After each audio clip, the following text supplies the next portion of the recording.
اهلا بيكم في كروشيه وفينتيلز. النهارده هنكمل سلسله مربعات الجراني سكوير، وفي الفيديو ده هنعمل المربع رقم 2، مربع الزهره ثلاثي الابعاد. السلسله دي مخصصه للي عايزين باترونات جراني سكوير سهله وعصريه للمبتدئين، تقدروا تستخدموها في شنط، مخدات، بطاطين او اي ديكورات للبيت، وكمان للملابس.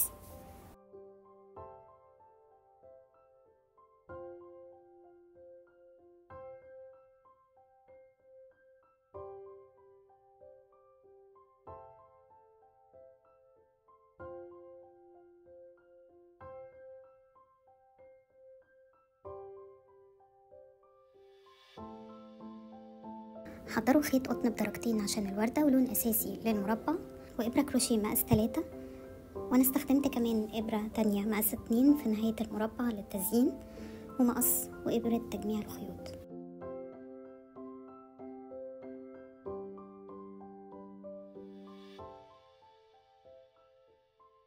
يلا بينا نبدأ المربع بتاعنا. هنبدأ باللون الفاتح من اللونين بتوع الوردة. هنعمل حلقة سحرية، وجوه الحلقة هنعمل 16 غرزة حشو.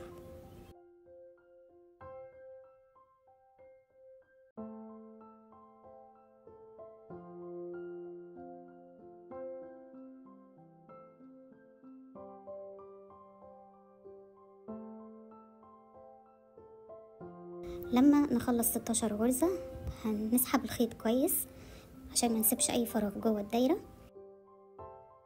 بعدين هنقفل الدايرة بغرزة منزلقة في اول سلسلة من ال3 سلاسل عملناها.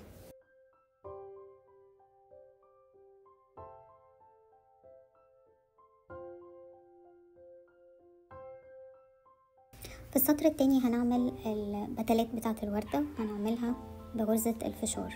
هنبتدي الاول ب3 سلاسل، ودي بتتحسب عمود بلفة، وبنعمل كمان 7 عمود بلفة في نفس الغرزة، وال8 مع بعض بنعمل منهم غرزة البوب كورن او الفشار.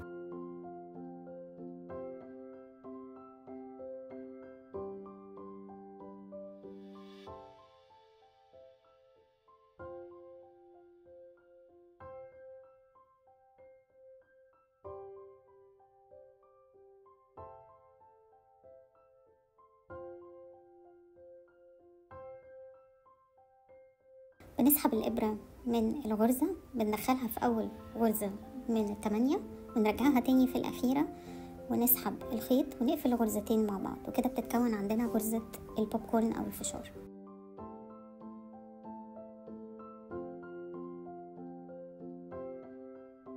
بعدين بنعمل 3 سلاسل، وبنسيب غرزة، ونكرر نفس المجموعة في الغرزة اللي بعدها، غرزة فشار من 8 عمود بلفة، وبعدها 3 سلاسل.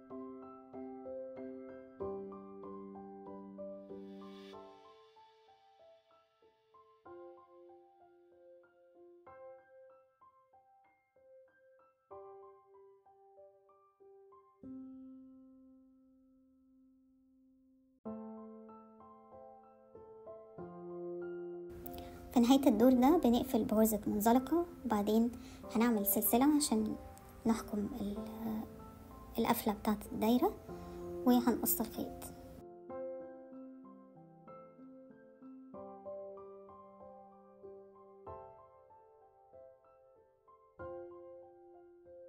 دلوقتي عملنا ال8 بتلات بتوع الوردة، شكلها جميل جدا.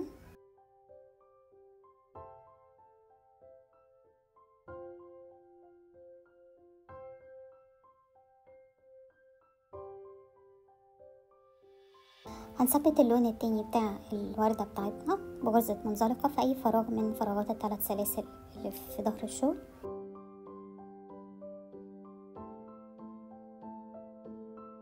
هنعمل في كل فراغ غرزة حشو، غرزة نص عمود، 5 غرز عمود بلفة، وبعدين غرزة نص عمود، غرزة حشو. المجموعة دي كلها مع بعض بتكون شكل البدلة الخلفية.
هنكرر نفس المجموعة دي في كل فراغ من فراغات ال3 سلاسل لحد ما نعمل ال8 بتلات بتوع الوردة الخلفيين.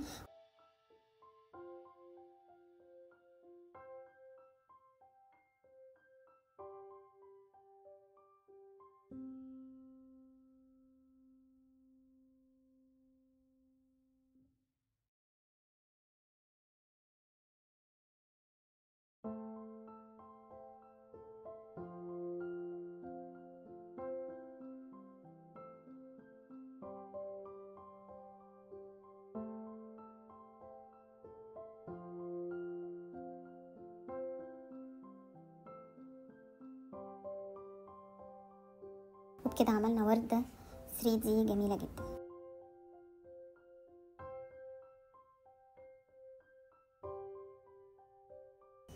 دلوقتي هنشتغل سلاسل في ظهر الشغل علشان نثبت عليها اللون الأساسي بتاع المربع بتاعنا. هنعمل 3 سلاسل وبعدين ندخل الإبرة من وراء القفلة بتاعة غرزة الفشار، نسحب الخيط ونعمل غرزة حشو. هنكرر الخطوة دي ورا كل بتلة من البتلات، يعني كل مرة بنعمل 3 سلاسل وبعدين نثبت في ظهر غرزة الفشار بغرزة حشو ونكرر لحد ما نقفل السطر.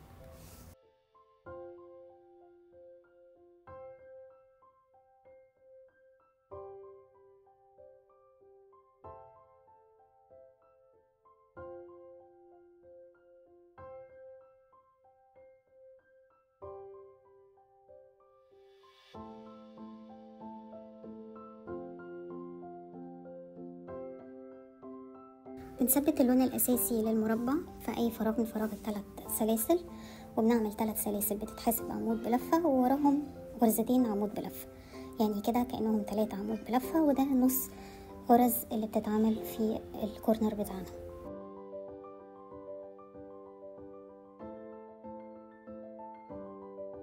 الفراغ اللي بعده هنعمل 3 عمود بلفة،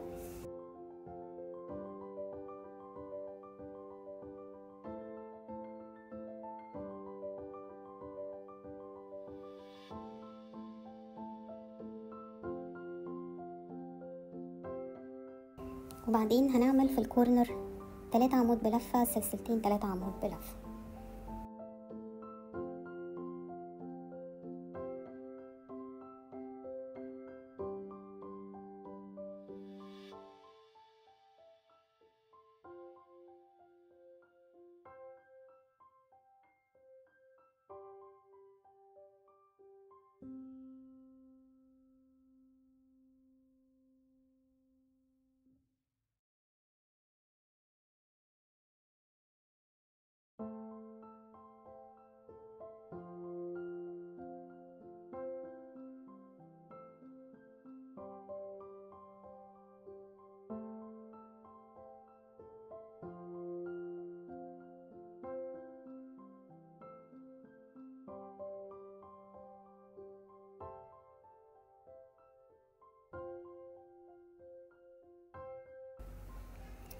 عشان نقفل الدور ده ما بنقفلش بسلسلتين ومنزلقة، بنقفل بغرزة حشو وغرزة نص عمود، وبكده بنبقى واقفين في نص الفراغ. نقدر نبتدي السطر اللي بعده بشكل متساوي ومترتب. الدور اللي بعده هنعمل 4 سلاسل بتتحسب عمود بلفتين، وهنعمل معاهم كمان عمود بلفتين، وده كده نص غرز الكورنر.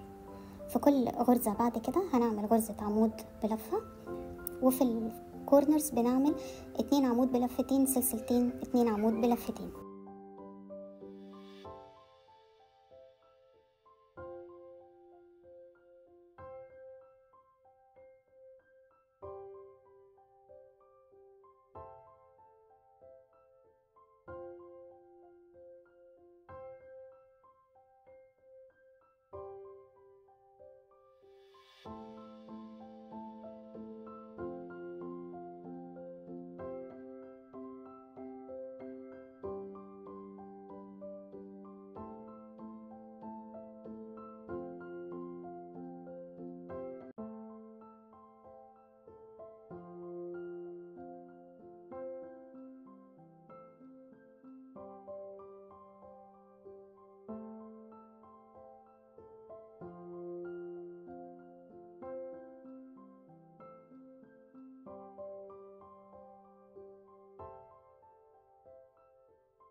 في الاخر هنقفل الدور بغرزة حشو وغرزة نص عمود.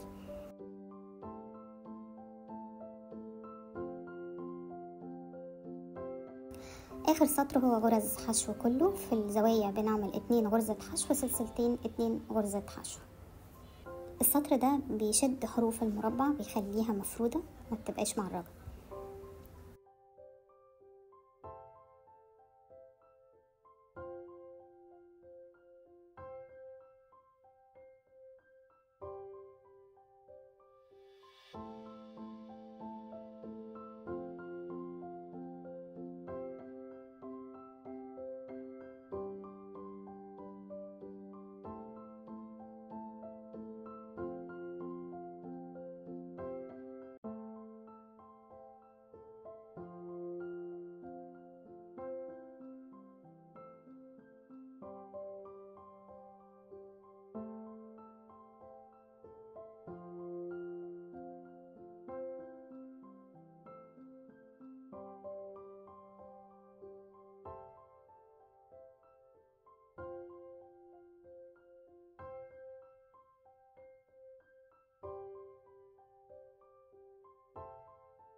انا عملت اضافة بسيطة للمربع بتدي زخرفة كده شكلها لطيف. استخدمت ابرة كروشيه مقاس اصغر، وعملت سلسلة سطحية حوالين الدايرة الاساسية بتاعة اللي احنا عملناها في البداية خالص بتاعة غرز الحشو، وغرزة سلسلة سطحية فوق كل غرزة. ده الحقيقة بيدي اطار كده لطيف جدا، بيزين شكل الوردة بتاعتنا. وبكده نكون خلصنا المربع بتاعنا. ده مربع على شكل وردة ثلاثية الأبعاد، شكله جميل جدا مناسب للمبتدئين. تقدري تجمعي منه شنطة، تجمعي منه ملابس، كارديجان، تجمعي منه سكارف، مناسب جدا لحاجات كتير. لو عجبتك طريقة الشرح وعايزة تشوفي بقية المربعات في السلسلة دي، متنسيش تشتركي في قناة كروشيه وفنتيز وتفعلي الجرس عشان توصلك كل فيديوهاتي جديدة. شكرا لمتابعتكم لقناة كروشيه وفنتيز، واشوفكم في الفيديو الجاي.